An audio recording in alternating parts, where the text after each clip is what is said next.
तो दोस्तों आज रशियन मीडिया की तरफ से भारत के लिए एक बहुत ही बड़ी और जबरदस्त खुशखबरी निकल के सामने आई है और एक बार फिर से हमारा दोस्त रूस हमारी सहायता के लिए भारत की बड़ी मदद कर सकता है, जिससे पश्चिमी देशों के हाथों से बिलियंस ऑफ डॉलर की डील भी कैंसिल हो सकती है। दरअसल आप सभी को पता है कि इस समय इंडियन नेवी 6 की संख्या में न्यूक्लियर अटैक सबमरीन चाहती है। अब दोस्तों पश्चिमी देशों में केवल फ्रांस ने ही भारत को अपनी बाराकूड़ा क्लास की न्यूक्लियर अटैक सबमरीन की तकनीक देने की बात कही है, परंतु फ्रांस भी भारत के लिए अपनी बाराकूड़ा क्लास की न्यूक्लियर अटैक सबमरीन का न्यूक्लियर जो रिएक्टर है उसकी तकनीक नहीं देना चाहता और बिना न्यूक्लियर रिएक्टर की तकनीक के न्यूक्लियर सबमरीन कुछ काम की नहीं है। पर अभी भारत को फिलहाल में न्यूक्लियर अटैक सबमरीन की तत्काल आवश्यकता है, क्योंकि न्यूक्लियर अटैक सबमरीन समुद्र का वह दाना होता है जिसमें इतनी क्षमता होती है कि किसी भी युद्ध का पासा न्यूक्लियर अटैक सबमरीन पलट सकती है। अब दोस्तों भारत की न्यूक्लियर अटैक सबमरीन की आवश्यकता को पूरा करने को लेकर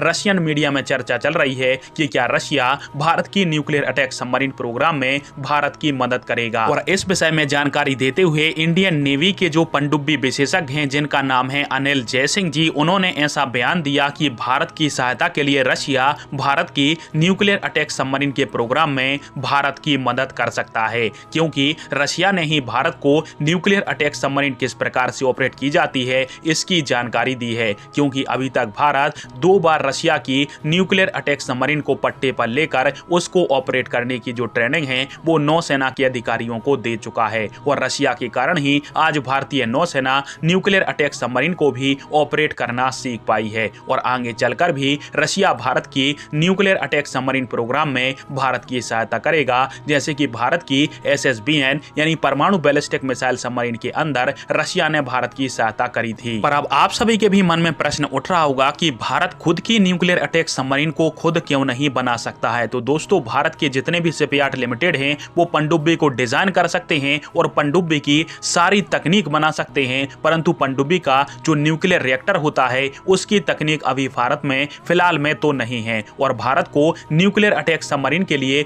लगभग 190 मेगावाट का एक पावरफुल न्यूक्लियर रिएक्टर चाहिए, जो कि रशिया या फिर किसी अन्य देश की सहायता के बिना भारत जल्दी से जल्दी नहीं बना पाएगा। और यदि अकेला भारत बनाएगा तो भारत को कम से कम 15 सालों का समय लगेगा, परंतु भारत की इसी आवश्यकता को पूरा करने के लिए रशिया भारत की मदद कर सकता है, जिससे भारत की खुद की जो स्वदेशी न्यूक्लियर अटैक सबमरीन का प्रोग्राम है वो जल्दी से जल्दी कंप्लीट हो सकता है। और यदि यह डील हो गई तो पश्चिमी देशों से हम बिलियंस ऑफ डॉलर की न्यूक्लियर अटैक सबमरीन की डील को कभी नहीं करेंगे, खुद की स्वदेशी पनडुब्बी को ही हम बनाएंगे। वैसे आप सभी को क्या लगता है और क्या भारत को रशिया के साथ न्यूक्लियर अटैक सबमरीन की डील को लेकर बातचीत करनी चाहिए ताकि हमारा न्यूक्लियर अटैक सबमरीन प्रोग्राम जल्दी से जल्दी कंप्लीट हो जाए? कमेंट बॉक्स में आप दीजिएगा। वीडियो देखने के लिए धन्यवाद। जय हिंद, वंदे मातरम।